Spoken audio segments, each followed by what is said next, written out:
Hello students, आज हमारा जो टॉपिक है वो इमोशन है।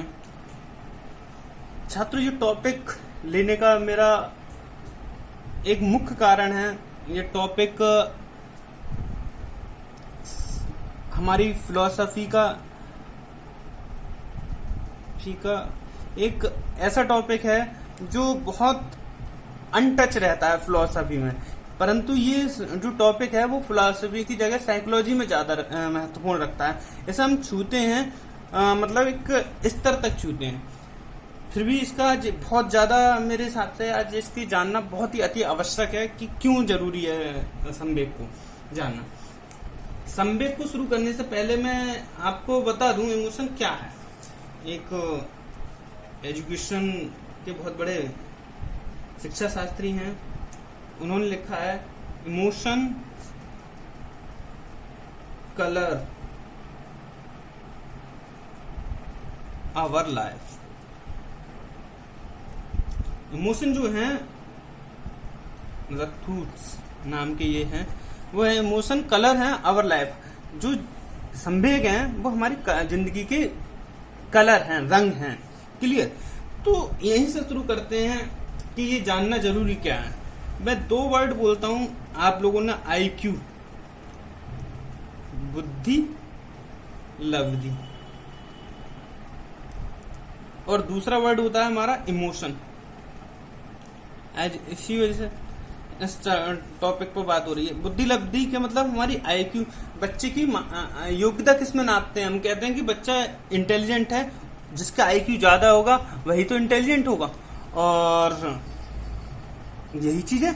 परंतु हम इमोशन को नहीं जांच पाते हैं एक स्टूडेंट्स के, बच्चे का इमोशन क्या है।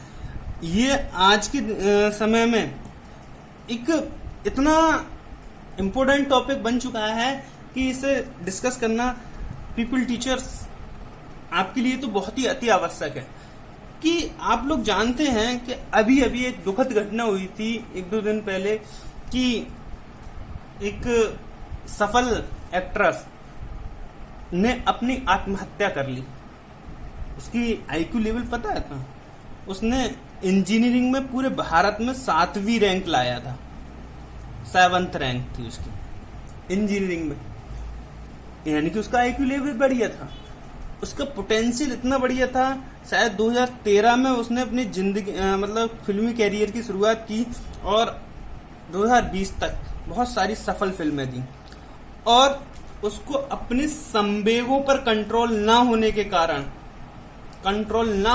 कारण उसका क्या हुआ, उससे अपने आप को मार लिया, यानी कि सुसाइड कर ली। तो हमें इस चीज को जानना इसलिए आवश्यक है कि इमोशन हैं, उन्हें किस डायरेक्शन में हमें बढ़ाना है, यही फिलॉसफी बताती है। क्लियर? ये एक ज्वलंत उदाहरण है, और एक थोड़ा सा हम फिलॉसफी के अकॉर्डिंग एक उदाहरण पकड़ते हैं। एक महाभारत में एक योद्धा था जिसका नाम था कर्ण। कर्ण क्या थे? एक अकॉर्डिंग टू महाभारत वो एक शूद्र परिवार में मतलब शूद्र परिवार में पड़े बड़े थे, और उन्हें बहुत ज्यादा मतलब तिरस्कृत किया गया, तो उन्हें गुस्सा ज्यादा आने लगा।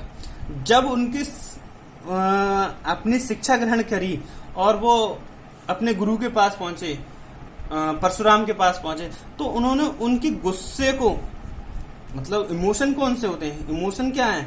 इमोशन यही चीज तो है, क्रोध, प्रेम, घृणा और भी चीजें। तो उनमें से एक इम्पोर्टेंट मैंने इमोशन को लेकर कर्ण उनके गुरु ने जो क्या काम किया, उनके क्रोध को सही डायरेक्शन दिया। क्या दिया?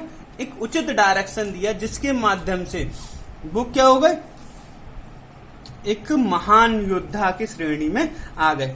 तो हमारे पास जो इमोशन हैं उनको सही डायरेक्शन मिल जाए तो वो क्या कहलाते हैं, हमारे ताकत बन जाते हैं। और अगर हमारे इमोशन को गलत डायरेक्शन मिल जाए तो वो हमारे लिए नकारात्मक हो जाते हैं, और वो हमें परेशानी करते हैं। जैसे अभी हम पढ़ेंगे थोड़ा सा, और जैसे हम प्रेम की ही बात करें, जैसे क्रोध को इनका उदाहरण हो गया, जैसे लव फेलियर वगैरह चीज आपने देखी होगी कि लव फेलियर हो जाता है तो कोई देवदास बन जाता है, कोई IAS PCS ऑफिसर बन जाता है कि मुझे अब ये पढ़ना है। तो जो डायरेक्शन मिलेगा हमारे इमोशन के हिसाब से, IQ लेवल तो हम कभी भी बढ़ा सकते हैं, परंतु हम अपने इमोशन को कंट्रोल करना बहुत ही जरूरी है। जैसे हमने देखा कि बहुत सारे एग्जाम्पल हैं, मूवीज हैं, उसमें दिखाया गया है कि कभी लव फेलियर हो जाता है तो कोई पागल बन जाता है, और अगर लव फेलियर में कोई क्या कर जाता है, IAS बन जाता है। तो ये डायरेक्शन का खेल है, इमोशन को डायरेक्ट करना बहुत ज्यादा जरूरी है। तो ये कलर ऑफ लाइफ है हमारी जिंदगी में। अब हम इमोशन के बारे में थोड़ा जान लेते हैं, क्या है इमोशन। ये बैकग्राउंड बनाना जरूरी था। What is emotion? इमोशन है क्या? इमोशन जो शब्द है वो लैटिन भाषा का है। किसका है? लैटिन भाषा का। लैटिन भाषा के किस शब्द से लिया गया है? ये लैटिन भाषा के शब्द से लिया गया है, इमोवियर।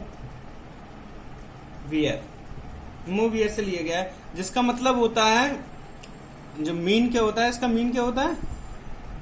इसका मीन कह सकते हैं to stir up. To stir up मतलब होता है उत्तेजित करना, उत्तेजित करना। क्लियर भाई? किसी कार्य को करने के लिए उत्तेजित करना। जैसे अभी मान लीजिए क्या हुआ, मैं आप लोगों को पढ़ा रहा हूं और पढ़ाते समय आप लोगों में से कहेंगे कुछ लोग कि सर बहुत बेकार पढ़ा रहे हैं, और उस समय मुझे क्या आती है कि सर बहुत बेकार पढ़ा रहे हैं, ये क्या बकवास पढ़ा रहे हैं। तो मुझे मेरे अंदर कोई ना कोई संवेग उत्पन्न होगा। अब उसमें किस तरीके से हो सकता है? जनरली मान लीजिए आप ही पढ़ा रहे हैं, मैं पढ़ा रहा हूं, क्योंकि आप पीपल टीचर हैं, आप भी टीचिंग कर रहे होंगे, और मैं पढ़ा रहा हूं, तो मैं अपना एग्जांपल ले लेता हूं। और मेरे क्या होगा, मुझे पढ़ाते समय आप लोगों में से कई लोग कह रहे हैं कि सर बहुत बेकार पढ़ा रहे हैं, तो मेरे अंदर क्या आई? एक संग गुस्सा आया, क्रोध आया। अब मैंने उस क्रोध को किस डायरेक्शन में दिया?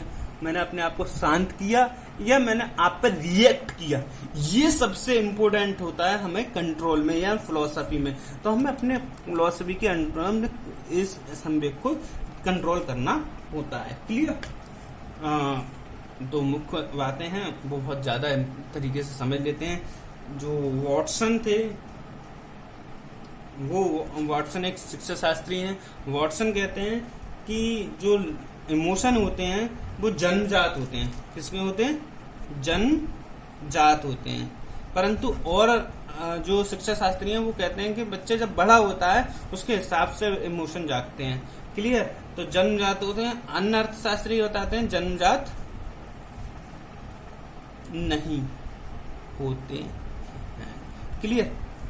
ये अदर्स बोलते हैं, इनके प्रूफ भी हैं, इनके भी प्रूफ हैं। क्लियर? जैसे अभी बता देता हूं, ये फियर मानी क्या होता है? भय। दूसरा क्या है हमारा? एंगर मतलब क्रोध। और तीसरा क्या है? लव। जन्मजात बच्चे में आपने देखा होगा, मान लीजिए किसी बच्चे का जन्म हुआ और आप देखो छोटे से ही उसे क्या करो, आप तेजी से बोलो उसके सामने, तो वो डर जाएगा, सहम जाएगा, अपनी मुट्ठियां बांधेगा। एंग्री, जब उसे गुस्सा आता है, उसे जैसे दूध वगैरह नहीं मिलता है तो वो मतलब गुस्सा दिखाता है। लव, वो अपनी माँ से चिपक के रहता ही रहता है, वो उनसे अलग नहीं होना चाहता है। और कुछ शिक्षा शास्त्री बोलते हैं कि मतलब कुछ समय के बाद डेवलप होते हैं इमोशन। फिर भी ये चीजें इंपॉर्टेंट थी, मैंने आपको बता दी। कल हम देखेंगे इमोशन की और चीजें क्या होती हैं, क्या नहीं होती हैं। Clear? Thank you very much.